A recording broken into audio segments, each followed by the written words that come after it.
Post and telecom हे खातं आणि आपली कोऑपरेटिव्ह क्रेडिट सोसायटी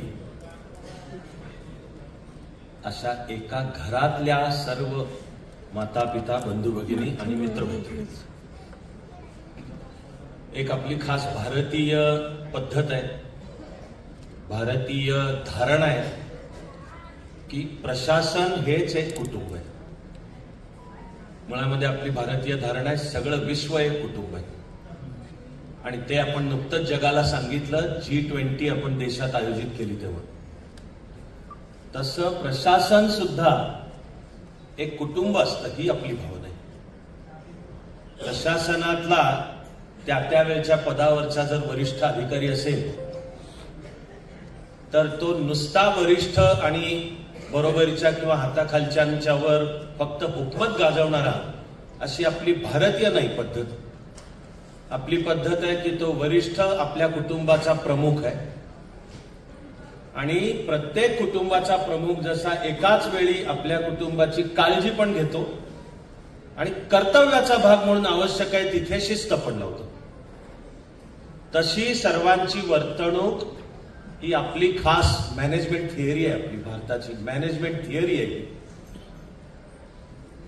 माझा असा नम्र दावा आहे की जेव्हा मी प्रशासनात होतो आणि फार प्रेमाने इथे उल्लेख करून दिला, पण जेव्हा ज्या पदावर होतो तेव्हा मी हे माझं कुटुंब आहे, मी त्याचा प्रमुख आहे असाच वागायचा प्रयत्न केलाय. तो कितपत जमला हे त्या काळामध्ये ज्यांनी माझ्याबरोबर काम केलं असेल त्यांनी सांगायचं, पण माझ्या मनातली भावना ही असल्यामुळे मी हा उल्लेख करतोय की आपण सगळे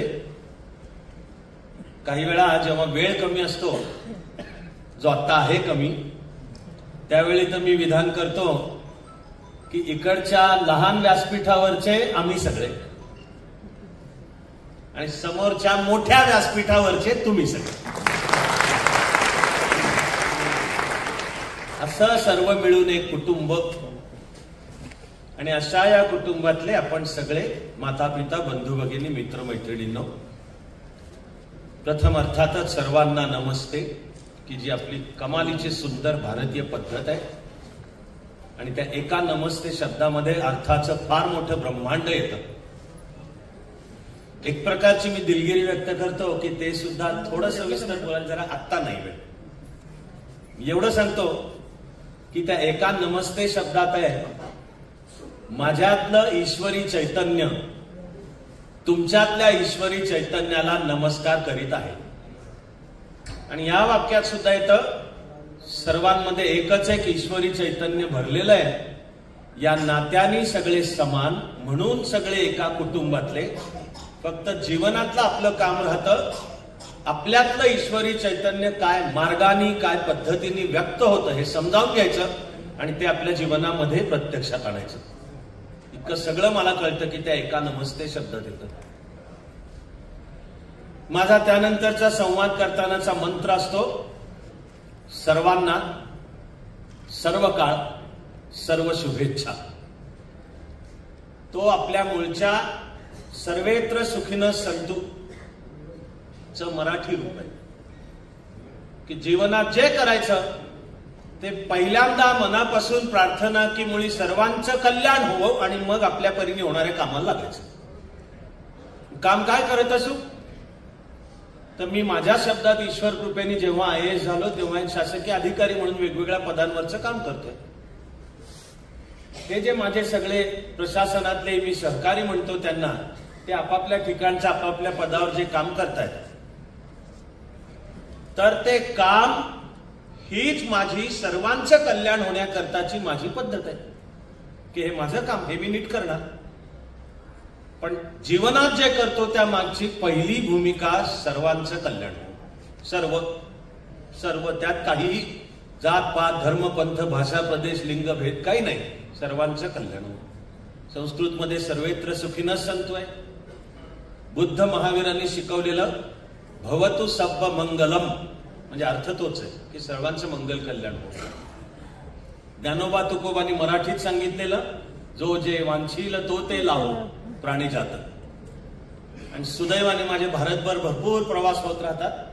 आज सुद्धा मी ऍक्च्युली पहाटे आलो 3ला, ती पण विमानाची कृपा,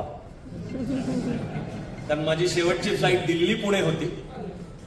बाकीच्या अनेक तर कॅन्सल झाल्या, पण मी आजच्या संध्याकाळी तुमच्यात असावा अशी मी म्हणेन ईश्वरी पण इच्छा आहे, म्हणून पोचली इच्छा.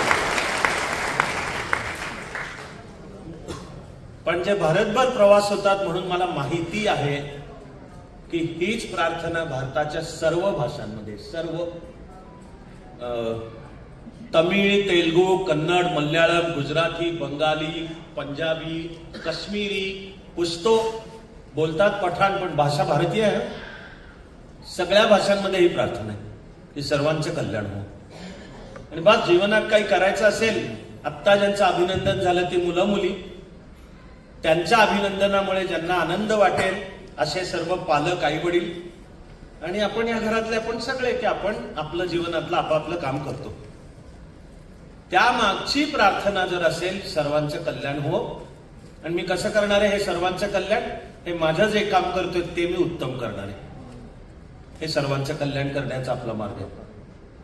म्हणून आहेत माझ्या की सर्वांना सर्व काळ सर्व शुभेच्छा. मी इथे पोचल्या सुद्धा म्हणलो, आणि आता माईकवरनं तुम्हालाही सांगतोय की माझा गेली 55 वर्षापेक्षा जास्त वर्ष उत्तम मित्र, माझा लहानपणापासून शाळा एक, असा अतिशय सात्विक, अतिशय सालस, उत्तम माझा मित्र एके वेळी तुमचा जीएम होता. तर मी हेमंत जोगळेकर यांच्याविषयी बोलतोय. मला हे मित्रमंडळी म्हणाले की त्यांना आम्ही ओळखतो. हेमंत जोगळेकर माझे 1969 सालापासूनचे मित्र, आणि त्यांनी पण जीवनामध्ये उत्तम कर्तृत्व केलं आणि आजही ते करतायत. निवृत्तीनंतर सुद्धा अत्यंत निस्वार्थ भावनेने ते समाजामध्ये काम करतात. आणि अधिकारी कसा असावा खरंच, की अत्यंत सात्विक, अत्यंत सालस, खरंच दृष्टी की हे जे मी काम करतो ह्यातनं लोकांचं कल्याण होतं. तर ते निवृत्तीपूर्वी जीएम होते. म्हणून हे मला जेव्हा निमंत्रण आलं ते दिल्लीत आलं. मी दिल्लीत होतो, पण माझ्या दिल्लीतल्या सहकाऱ्यांनी जेव्हा सांगितलं की निमंत्रण पोस्ट अँड टेलिकॉम ची कोऑपरेटिव्ह क्रेडिट सोसायटी, मी त्याला ताबडतोब सांगितलं की त्यांना कळव, मी निश्चित येतो, कारण हा मीही माझ्या घरातला कार्यक्रम मानतो.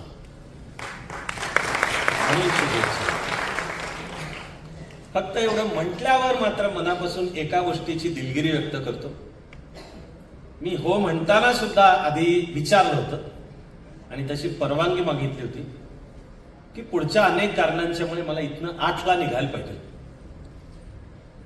8 तर वाजलेत, पण मला त्यांनी प्रेमाची विनंती केली, त्याला मराठीमध्ये ब्लॅकमेल पण म्हणतात, की आमचे सगळे जरा तुम्हाला ऐकायला जमलेत तर थोडस तरी बोला. तर मला म्हणायचंय ते नेमक्या कमीत कमी शब्दात, आणि तरी जो सगळा आशय तुम्हाला सांगायचा आहे तेवढा सांगून मात्र परवानगी मागतो की मला त्यानंतर निघायला कृपया सर्वांची परवानगी असावी. माझा शब्द आहे की पुन्हा तुमच्या सोयीने जेव्हा जेव्हा बोलवाल मी निश्चित येईल. आणि विशेषतः हा शैक्षणिक विषय, मुलामुलींच्या आयुष्याचं कल्याण, आणि ते मुलामुलींच्या आयुष्याचं कल्याण होताना त्यापेक्षा महत्वाची गोष्ट म्हणजे समाजाचं, देशाचं त्याद्वारा कल्याण, याला मी तुमच्या बरोबर आहे कायम. म्हणून आज इथे आता पहिल्यांदा जे कलाकार कार्यक्रम सादर करत होते आणि थोड्या वेळाने पुन्हा ते करतील, फक्त खरंच इच्छा असूनही मला थांबता येणार नाहीये. पण मला तिथे त्यांचे 2 गोंधळ आणि नृत्य आणि त्यातली एनर्जी केलं ते मनापासून, हे तिथे बसून जो मी आनंद घेतला त्याबद्दलचं अभिनंदन त्यांच्यापर्यंत पोहोचतं करतो सर्व कलाकारांकडून.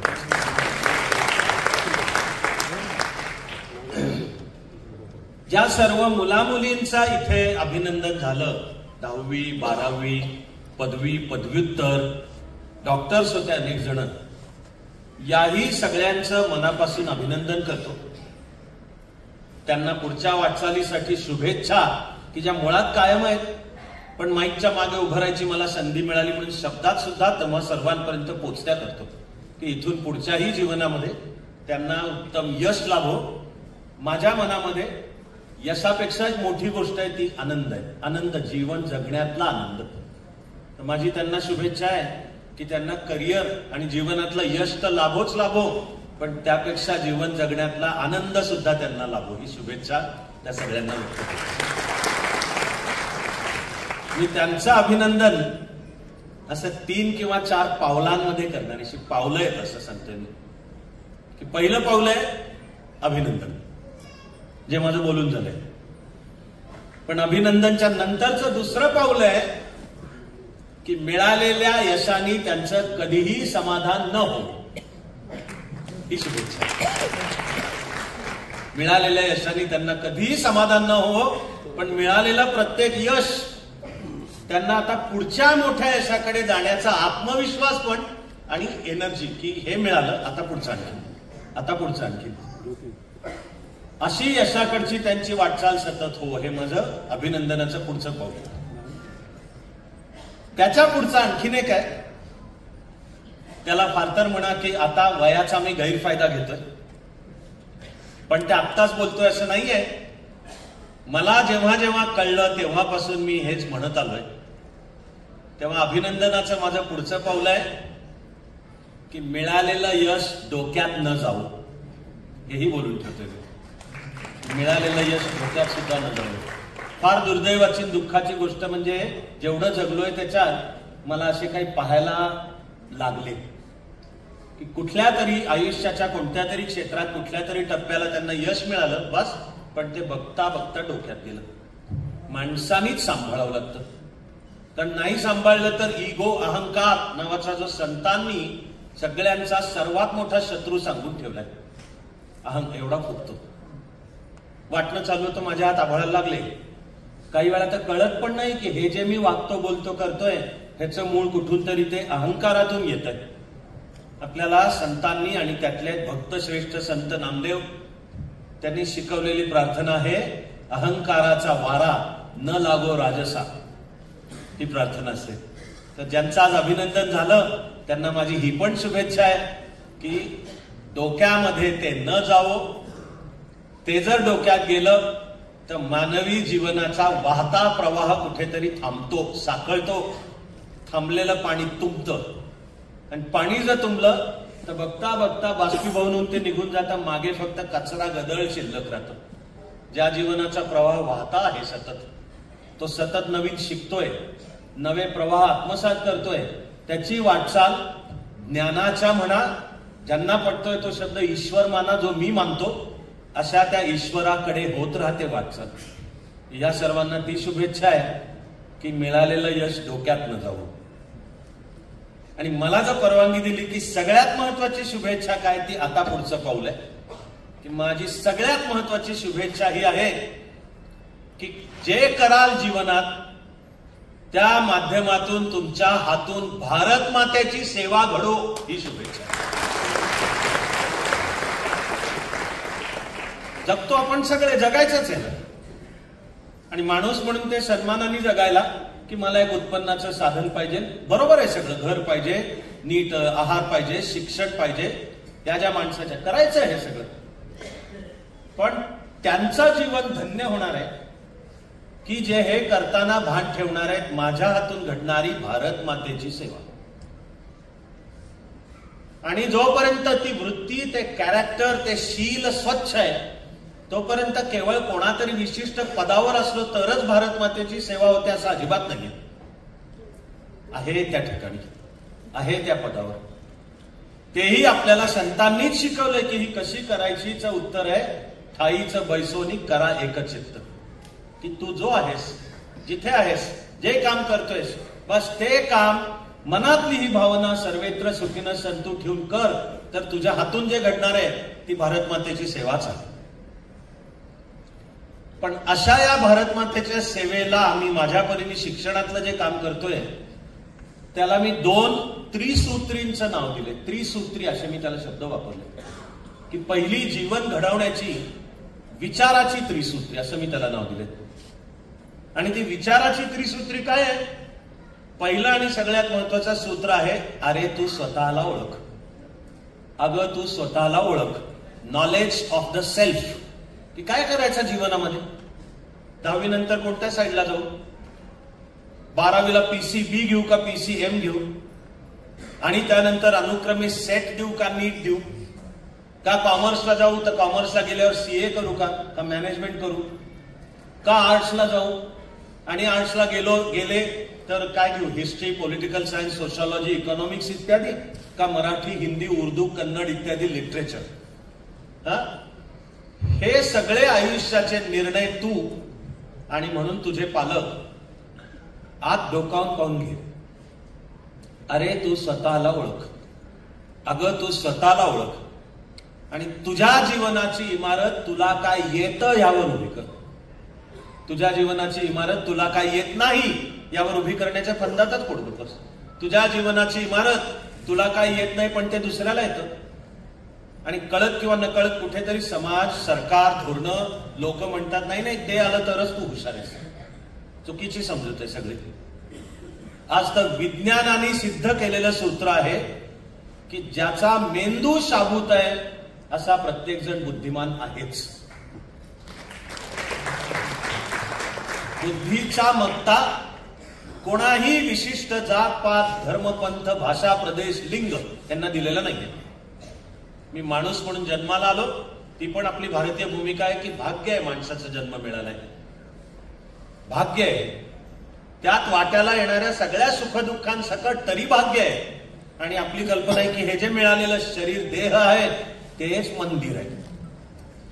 तू आत डोकावून पहा आणि तुला काय येतं, तुला काय समजतं, तुझा जीव सहजपणे कशात रमतो, काय करताना मुळे तुला कष्ट वाटतच नाही, वाटतो तो आनंद वाटतो.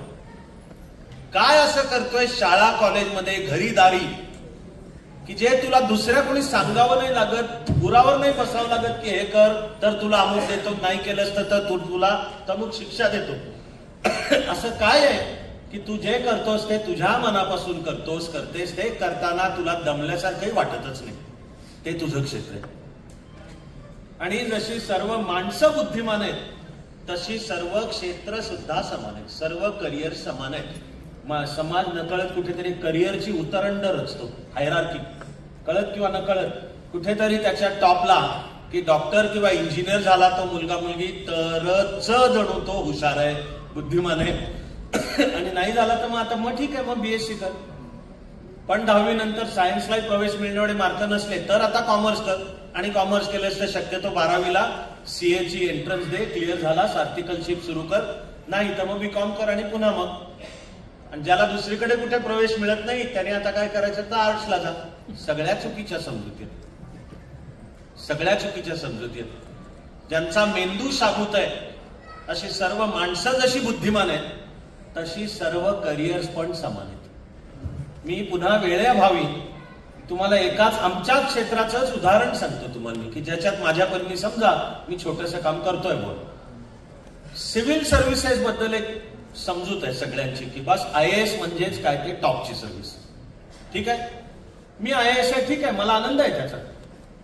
पण मी IAS व्हायच्या आधीपासून आणि IAS झाल्यावर आणि सर्व्हिसमध्ये असतानाही सांगत आलो की सगळ्या सर्व्हिसेस समान आहेत. तुम्ही कोणत्या सर्व्हिसला सिलेक्ट होता याला महत्व कमी आहे. सिलेक्ट झाल्यावर तुमचा परफॉर्मन्स कसा आहे, कामाची क्वालिटी कशी आहे यांनी ठरणार तुम्ही उत्तम अधिकारी आहात. आणि नाहीतर नाईलाजाने पण एक बोलतो बुवा प्रामाणिकपणे की दरवर्षी 100 तरी होतात IAS अधिकारी. काय करतात पुढे?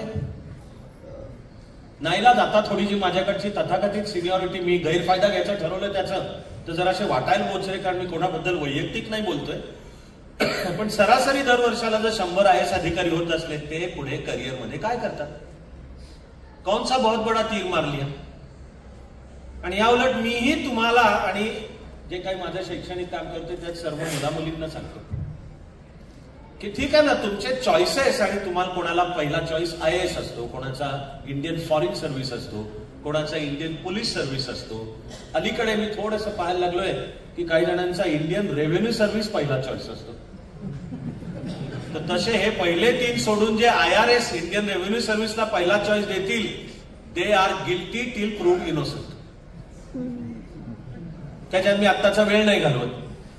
माझा मुद्दा आहे ज्याचा त्याचा चॉईस, ठीक आहे, ते मागा. त्यातल्या IAS आणि IPS मध्ये केडर मिळतं, राज्य. साधारणपणाने जो काही हा आपला भारत देश आहे, बहुसंख्य IAS IPS अधिकाऱ्यांना होम स्टेट हवा असतो. त्याला तुमचं रँकिंग लागतं, हवा असतो, ठीक आहे. पण मी हे सांगत आलोय की सगळा देश आपला आहे, सगळे लोक आपले, सगळ्या भाषा आपल्या आहेत. तुला कुठेही पोस्टिंग मिळालं, तमिळनाडूत मिळालं, पंजाबमध्ये काय फरक आहे काय? आपलाच देश आहे. शिक ती भाषा, एकरूप हो त्या समाजाशी आणि कर तुझं जे काम आहे. ती भारत मातेची सेवा आहे. सर्व सर्व्हिसेस इक्वल आहेत. आणि मी खरंच वेळेअभावी तुम्हाला एवढं सांगतो, आनंद माझा, की आता गेल्या 28 वर्षात चाणक्य मंडल मध्ये तयार होऊन आज भारत आणि महाराष्ट्र सरकारच्या वेगवेगळ्या विभागांमध्ये कामं करतायत. असे आता हजारांच्या भाषेत आहेत आणि ते कामं उत्तम करतायत. त्याचा मला आनंद. त्यांचं कॅरेक्टर आणि कॉम्पिटन्स हे 2 शब्द आहेत, की स्वच्छ चारित्र्य आणि ते नुसतं भागणार नाही, नुसतं पुरणार नाही. कॉम्पिटन्स, की काम करायला पाहिजे. टेबलवर फाईल 24 तासापेक्षा जास्ती पेंडिंग नाही पाहिजे. आणि समोर आलेल्या विषयातली गुंतागुंत असली तरी कोणता कायदा, त्यातलं कोणतं कलम, त्यातलं कोणता उपनियम, आणि त्या सगळ्यामधनं तरी लोकांचं कल्याण साधायचं आहे. तो अधिकारी एफिशियंट पण पाहिजे. म्हणून माझी जीवन घडवण्याची पहिली 3 सूत्र: स्वतःला ओळख, त्यानुसार क्षेत्र निवड, आणि आता तुझ्या निवडलेल्या क्षेत्रात उत्तम आणि प्रतिभावंत. याला मी नाव दिलंय विचाराची त्रिसूत्री. आता हे आणायचं कसं जीवनात, प्रत्यक्षात? त्याला मी नाव दिलंय आचाराची त्रिसूत्री. तुला स्वतःला ओळखून निवडलेल्या क्षेत्रात उत्तम आणि प्रतिभावंत व्हायचं आहे का? Excellence and creativity in one's own chosen walk of life व्हायचं आहे का तुला? तुझ्या जीवनात या 3 गोष्टी कर आणि जादू बघ. जादू बघ. ऍक्शन, की ह्या 3 गोष्टी कर. त्यातली पहिली सगळ्यात महत्वाची आहे योग. नियमित योग, की तुझ्या जीवनात निदान सरासरी दिवसाची 30 मिनिटं सूर्यनमस्कार, निवडक आसनं, प्राणायामाचे पहिले 3 प्रकार आहेत की जे सर्वांनी केलेले चालतात, आणि फायनली ध्यान, मेडिटेशन. हे कर 30 मिनिटाचं आणि बघ जादू. बघ तुझ्या आतून ती ऊर्जा येते का नाही, आणि तुला जीवनाचा रस्ता, जीवनाचा आनंद सापडतो की नाही, तुझ्या निवडलेल्या क्षेत्रात तू उत्तम आणि प्रतिभावंत होतोस की नाही. ऍक्शन मधला पहिला आहे योग. दुसरा आहे स्वाध्याय कौशल्य. इंग्लिश शब्द स्टडी स्किल्स, पण ती सेल्फ स्टडी स्किल्स, की समोर आलेल्या कोणत्याही विषयाचा अभ्यास कसा करायचा, कमीत कमी वेळामध्ये तो आत्मसात कसा करायचा, त्याच्यावर पकड कशी मिळवायची, हेच शिकून घे. लर्निंग हाऊ टू लर्न, हेच शिकून घे. हे इथे बसलेले सगळे माझे अधिकारी मित्र, स्नेही, माझ्या सकट. पोस्टिंग कुठे येऊ शकते, जबाबदारी कोणतीही येऊ शकते, आणि त्याच्यामध्ये तुमचं कर्तृत्व पाहून काही वेळेला विशेष जबाबदाऱ्या पण तुमच्यावर सोपवल्या जातात. मी केवळ IAS नाही म्हणतोय बरं का, पण तूर्त बोलायला पुन्हा थोडक्यात उदाहरण म्हणून म्हणतोय की अनेक वेळा सरकारने IAS अधिकाऱ्यांना उचलून टाकलंय. इथलं पुण्यातलं फिल्म इन्स्टिट्यूटचा प्रमुख, कोणी म्हणलं त्याला काय कळतं फिल्म मधलं, ऍक्टिंग मधलं, डायरेक्शन मधलं, एडिटिंग मधलं, ठीक आहे, पण तरी त्याच्याकडनं अपेक्षा आहे की ही संस्था उत्तम चालवता आली पाहिजे. द व्हेरी आर्ट ऑफ ऍडमिनिस्टरिंग कशी करेल? तो जर डोक्यात फक्त इगो बाळगायला लागला की मी IAS आहे म्हणजे लय शाणा लागून गेलोय, शिकणं थांबलं, तर त्याला त्या प्रशासनावर पटकन पकड मिळवताच येणार नाही. ती जर तुला हवी असेल आणि फिल्म इन्स्टिट्यूटचं रूप बदलून टाकायचंय, जे खरंच एका IAS अधिकाऱ्यांनी केलं एकेवेळी, तर मग सतत शिकण्याची तयारी पाहिजे, नवीन नवीन. आणि ते कसं शिकायचं हेच शिकून घे. उद्या त्याला दुसऱ्याला कोणाला उचलून विद्यापीठाचा व्हाईस चान्सलर म्हणून पाठवलं जातं. त्याला शिक्षणातलं काय कळतं, कोणता त्याचा विषय, पण IAS अधिकाऱ्यांनी ती विद्यापीठही सरळ करून ठेवली. आणि अशा सगळी क्षेत्र मला माहिती आहेत, वेगवेगळ्या सर्व्हिसेस मधले, पण त्यांचं कर्तृत्व म्हणून त्यांना महत्वाच्या जबाबदाऱ्यांकरता उचललं, त्यांनी करून दाखवलं. तिथे कसं करून दाखवल्याचं उत्तर आहे, ती जी आली जबाबदारी ती त्यांनी पटकन शिकले आणि आत्मसात केली.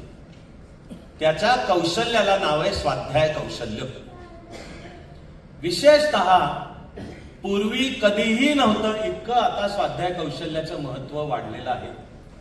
आपल्या भोवतीचा काळ प्रचंड वेगाने बदलतोय आणि मुळी एकेका आठवड्याला नवी नवी टेक्नॉलॉजी येत चालली, नवी नवी मेथड येत चालली. हे मी BSNL मधल्यांना काय वेगळं सांगू की अख्ख्या टेलिकॉम इंडस्ट्रीमध्ये सगळं जे नवीन येत चाललेलं आहे आणि बदलत चाललंय ते आपल्याला नुसतं ते बदलतंय ते समजावून नाही घ्यायचंय, आपल्याला त्या बदलाचं नेतृत्व करता आलं पाहिजे. Capacity to lead the change केव्हा येईल तर हा कळणे की नेमका काय बदल होतोय. आता AI येतंय आणि रोज त्याच्या बातम्यात AI आणि रोज वेगळं. ChatGPT सुद्धा जुनं झालं आता. अशा वेळेला अपडेट आणि रेलेव्हंट कसं राहायचं उत्तर आहे स्वाध्याय कौशल्य. हे दुसरा ऍक्शन पॉइंट. आणि तिसऱ्या ऍक्शन पॉइंटला मी नाव ठेवलंय कार्य संस्कृती. इंग्लिश शब्द येतो वर्क कल्चर. की तुझ्या स्वभावामध्ये कौशल्य पाहिजे, सोपवलेलं कोणतंही काम उत्तम कसं करायचं. मग त्यामध्ये वक्तशीरपणा आहे, तो दिलेला शब्द पाळणे, दिलेली वेळ पाळणे, ते जे काही तुझ्यावर सोपवलंय त्याचं कौशल्य, एफिशियन्सी, हे सगळं टीम बांधता येणे, तिला प्रेरणा देता येणे, संपूर्ण टीम मिळून एका दिशेने ध्येय गाठण्यासाठीचं उत्तम काम करता येणे, हे सगळं त्या वर्क कल्चरमध्ये येतं. अशी विचाराची त्रिसूत्री, स्वतःला ओळख, त्यानुसार क्षेत्र निवड आणि निवडलेल्या क्षेत्रामध्ये उत्तम आणि प्रतिभावंत हो. आणि आचाराची सूत्री की त्यासाठी काय कर तर नियमित योग कर, स्वाध्याय कौशल्य शिकून घे आणि अंगी एक आउटस्टँडिंग वर्क कल्चर अंगी बाणव, तर तुझ्या जीवनाचं भलं होणारच आहे. असं भलं होण्यासाठी पुन्हा एकदा आणि कायम सर्वांना सर्व काळ सर्व शुभेच्छा व्यक्त करतो आणि तुमचं देव.